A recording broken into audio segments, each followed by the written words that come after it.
Welcome students in my video of kinetic theory of gases and radiation. Now our next article of this chapter, which is the perfectly black body or perfect black body. Now definition of perfectly black body is a body which absorbs entire radiant energy incident on it. Such a type of body is called as the perfectly black body. म्हणजे अशी body की ज्या बॉडीवर total heat radiation incident होत असतील आणि तेवढ्याचे तेवढे heat radiation जर ती बॉडी ॲब्सॉर्ब करत असेल तर त्या बॉडीला आपण परफेक्टली ब्लॅक बॉडी म्हणतो पहा. और it is also defined as the surface that absorb all the energy incident on it. म्हणजे जेवढीची जेवढी एनर्जी इन्सिडेंट झाली तेवढीची तेवढी जर ते सरफेस जर ॲब्सॉर्ब करत असेल तर त्याला आपण परफेक्टली ब्लॅक बॉडी म्हणतो पहा. नाउ सपोज दॅट धी the surface of body the Q amount of Q heat radiation incident on such surface and Q A it is the heat radiation absorbed by the body. Now when the Q is equal to QA, Q is equal to QA म्हणजे याचा अर्थ काय की total incident radiation is Q and total absorbed radiation is QA. Both are equal. It means that the Q is equal to QA. Then we get the A is equal to A. It means that the by definition of coefficient of absorption we have already discussed in last video, that is A is equal to QA upon Q. It is the coefficient of absorption is defined as the ratio of the quantity of heat radiation absorbed by the body to the total quantity of heat radiation incident on the body. This ratio is called as the coefficient of absorption. मग इथं जर जेवढी heat radiation त्या सरफेसवर पडली तेवढीची तेवढी absorb केली असेल म्हणजे Q is equal to Q A, then we get the A is equal to 1. म्हणजे क्यू ए आणि क्यू ए दोन्ही सेम असतील तर ते कॅन्सल होतील आणि आपल्याला ए इज इक्वल टू 1 मिळेल. म्हणजेच परफेक्टली ब्लॅक बॉडीमध्ये कोइफिशियंट ऑफ ॲब्सॉर्प्शन हा 1 असेल. Also with the help of this relation, that is A plus R plus T, that is coefficient of absorption plus coefficient of reflection plus coefficient of transmission is equal to 1. ह्या रिलेशनवरनं जर A is equal to 1 असेल it means that R and T is equal to 0. म्हणजे coefficient of reflection and coefficient of transmission must be equal to 0. म्हणजेच perfectly black बॉडीमध्ये reflection आणि transmission हे होत नाही, तिथं फक्त काय होतं ॲब्सॉर्प्शन होतं. But in real fact the no body becomes the perfectly black body. म्हणजे not 100% heat radiation absorb by the body. This such a body does not exist in a nature. For practically purposes the lamp black and platinum black absorbs near about 97% heat radiation incident on it. म्हणजे lamp black म्हणजे ज्याला आपण काजळी म्हणतो आणि platinum black हे दोन bodies अशा आहेत की हेच फक्त काय करतात जवळपास 90% हीट रेडिएशन ॲब्सॉर्ब करतात पहा, आणि त्यांनाच आपण ब्लॅक बॉडी म्हणतो. 100% ॲब्सॉर्ब करणारी ब्लॅक बॉडी नेचरमध्ये एक्झिस्ट नाही आहे, यांनाच आपण ब्लॅक बॉडी म्हणतो पहा, आणि त्यांचं ॲब्सॉर्प्शन साधारणतः 97% आहे. नाव observe the two figures, or these are the two bodies having the same surface area and the same temperature. दोन बॉडीज आपण कन्सिडर केलं आहे, दोघांचाही सरफेस एरिया आणि टेम्परेचर सेम आहे.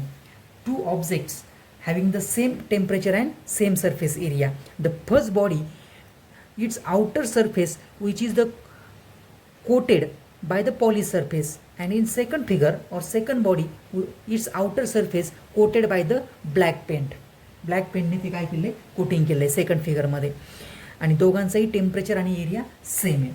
मग in first case Wien heat radiation incident on the surface of the first body, that is poly surface, what happens, there is such a body cannot absorb the heat radiation, or absorption is very negligible. इथं absorption कमीत कमी असेल, but such a body reflect म्हणजे हीच body काय करेल, heat radiation reflect करेल. But in second case or second figure, its outer surface it is coated by the black paint. When the heat radiation incident on the surface of the second figure or second body, what happens? This body, second body, absorb the maximum heat radiation incident on it and its reflection is negligible. म्हणजे तिथं reflection second फिगरमध्ये reflection हे negligible असेल, absorption इथं जास्त असेल. तर पहिल्या फिगरमध्ये काय होणार आहे, रिफ्लेक्शन जास्त असेल आणि ॲब्सॉर्प्शन हे निग्लिजिबल असेल. म्हणजे जिथं आपण पॉईंट हा असा नोट डाऊन केलेला आहे पहा, पॉलिश सरफेस. जर बॉडी पॉलिश सरफेस असेल तर ऑब्झर्वेशन काय होणार आहे, reflect most of energy incident on it and absorb little. म्हणजे जास्तीत जास्त रिफ्लेक्शन होईल, ॲब्सॉर्प्शन कमीत कमी असेल. आणि सेकंड फिगरमध्ये absorption most of the radiation falling on it and reflects little. म्हणजे त्याचं रिफ्लेक्शन कमीत कमी असेल. But one is the common point which is the rate of emission of thermal radiation must be equal to the rate of absorption. Rate of absorption म्हणजे हा दोघं फिगरमध्ये हा कॉमन पॉईंट असेल. म्हणजे for example we consider that the it is a rate of emission and it is a rate of absorption. The both are same in both cases. म्हणजेच जेवढं absorption होईल तेवढंच इमिशन होईल. पहिल्या केसमध्ये ॲब्सॉर्प्शन आणि इमिशन हे रिलेशन सॅटिस्फाईड तर होणारच आहे, परंतु याच्यात काय असणार आहे, त्याचं जी व्हॅल्यू असेल ती कमी असेल आणि याच्यामध्ये ही व्हॅल्यू जास्त असणार आहे. जेवढी बॉडी हीट रेडिएशन जास्तीत जास्त ॲब्सॉर्ब करेल तेवढी जास्त त्याचं इमिशन असेल. म्हणजे good absorber is the good emitter of heat. म्हणजेच good absorber are always good emitter. त्या बॉडी काय असतात, गुड इमिटर असतात. And the poor absorber be the, म्हणजे इथं ॲब्सॉर्बर कमी असेल, पुअर असेल तर इथं काय होणार आहे, such a body acts as a good reflector. ती बॉडी काय असेल, good reflector. And good reflector is also a poor emitter. Is also a poor emitter. We focus these 3 points. These are the very important. Again we revise it. Good absorbers are always good emitters. म्हणजे ज्या body जास्तीत जास्त heat radiation absorb करतात त्या जास्तीत जास्त emit करतात. Poor absorbers are the good reflectors and good reflector is a poor emitter. Now the scientist Perry Fery he design the one black body for practical purposes and it is called as a Fery's black body. We study this Ferris black body, its construction and working in detail. Now this is the figure of Ferris black body. Now there is a small hole, it is called as the aperture. The heat radiation or incident radiation pass through this aperture. Now this body consists of the double all layer. This is the double all, this is the outer all and this is the inner all.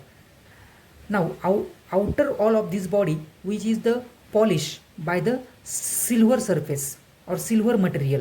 म्हणजे बाहेरची जी body आहे ती silver मटेरियलने polish केलेली आहे.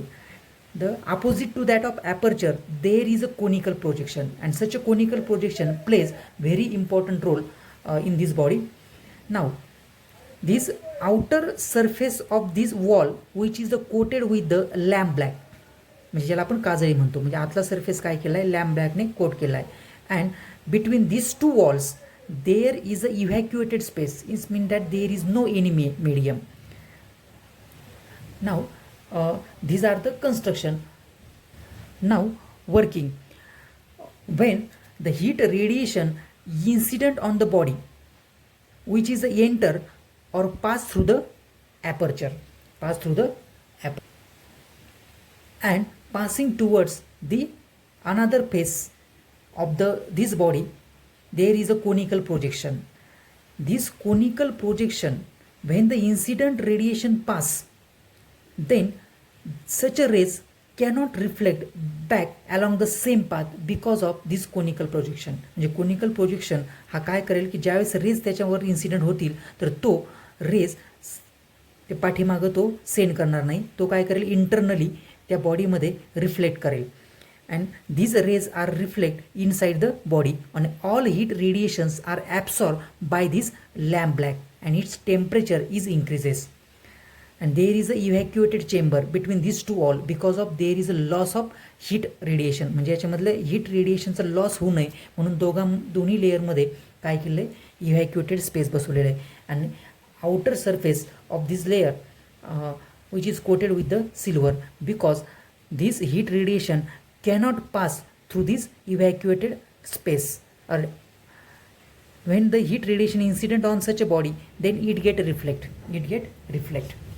This is the Ferris black body, and the scientists designed this body for practical purposes and it is called as the Ferris black body. Thank you.